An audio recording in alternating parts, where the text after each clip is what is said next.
Hey everyone, I hope you are well. In this very quick tutorial, I am going to go over how to sight and measure with a skewer that's here, as well as your pencils. It's literally the same thing. So in this tutorial, it's basically for my drawing 1 students. We're going into linear structure, and in linear structure, you need to know how to sight and also measure. We have to get proportion boxes down, so this video is to show you how to go about doing it. Okay, you guys, so what I'm going to do, and what the first thing you want to do is you want to make sure you have your measuring tool, either your skewer or your pencil that's here. And what you want to do is you want to close one eye. You want to lock your elbow, so your arm should be straight out. As you can see, my arm is straight out. You want to take the top of your skewer or pencil. You don't want to use the pointy side. You want to use the side that is flat. So what you're going to do is you're going to close one eye.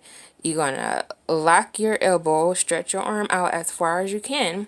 What you want to do is, for my cat, I want to line up the top of my skewer to the highest point. And I think the highest point is the ear. Basically, the cat is a sphere. So even if I come down and don't measure in the ear, I'm still thinking of it as a sphere. So this is the height of the cat. If I turn it this way, this is the actual width of the cat. So where my thumb is and where the top of the skewer is, that is giving me my measurement. So this cat is the ratio of 1 to 1. So the width is 1. The top, the height of the cat is 1. So the ratio is 1 to 1. So we need to know the ratio in order for us to get our proportion boxes down. So when we're drawing, like if I have to draw this cat, and you will see in another video, my height is the same ratio to the width of my cat. So once I have that, then I know, okay, I need to draw a box for the cat, because that's basically what the cat head is. So for other ratios, as you can see here, I have a very tall little one of the doors from Snow White.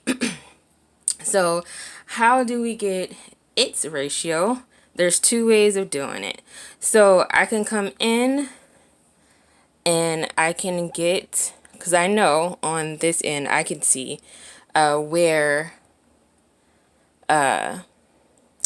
the bottom of his the actual base for it is.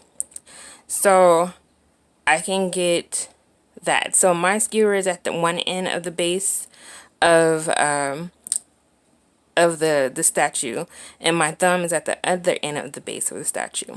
So this is my width. I can turn it and I can plant my skewer right at the bottom of the base. So my thumb's at the bottom of the base. You can see where the top of my skewer is. It's basically just about where his hand is. So I'm going to move up. I'm going to say that this is 1, 2. My thumb is still at the bottom of his hand. So I know that his ratio is 1. It's about 1 to, I say a third, or 1 to 3/4. It's probably 1 to 3/4. So the ratio of our little statue is 1 to 3/4. So that's what you would need to know. So that box is going to be shorter in the width and longer in the height. Another way to measure our Snow White sculpture, our dwarf, is we can take the measurements of our cat. So remember, our cat was 1 to 1. So 1 to 1. So I'm going to take that initial measurement. I'm going to move it down so my thumb is at the base of the sculpture. I'm still locking my arm, and I still have one eye closed. So I can say 1, 2, because remember, my thumb is at the base, and the top of my skewer is right in the middle of the belly. So I'm going to say 1, 2, 3, because the end of my skewer was at the chin of the chin. It was at the cheek of our sculpture. So we're saying, okay, the cat height and width goes into our sculpture 1, 2, 3. So it's 2 cat size and about a half. So this height for the cat from here to here goes into our sculpture one time, 2 times, and about a half. So that's how you're able to measure proportions, not only proportions, remember width and height, but you also can measure what's next to it as well. You get the width and as well as the height. The same thing if I came in and I'm saying, all right, this is the cat's height, and of course the width is about the same. I can still do that for my base. So I can say 1, it's probably like 1 1/4, because I know it's the other side is just a little bit over. I know the cat is blocking it. But that's a way to also get the width measurement for the base of our sculpture as well. So we can take the height of our cat and do the same thing to get the height for our sculpture. So these are the tools that we definitely going to need in order to get proportion boxed down, to get the right measurements of one object against another object, getting the relationship of them.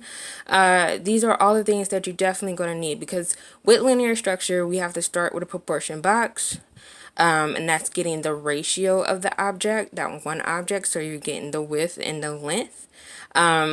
As well as if we have another object next to it, you have to figure out, okay, what is the width as well as the height to the object that's next to it. So practice this. You have to practice it in order to get it, but we're definitely going to use this to get proper proportions of our objects down. So in class tomorrow I would definitely go over this some more, but this is the video that you definitely would need to start with linear structure. So you guys, I hope this definitely will help my Drawing One students, and I will see you in class. Enjoy your night, morning, wherever you are, and if you like, just go ahead and like this video and our tutorial, and I will see you in the next video or clip. Thank you guys. Bye.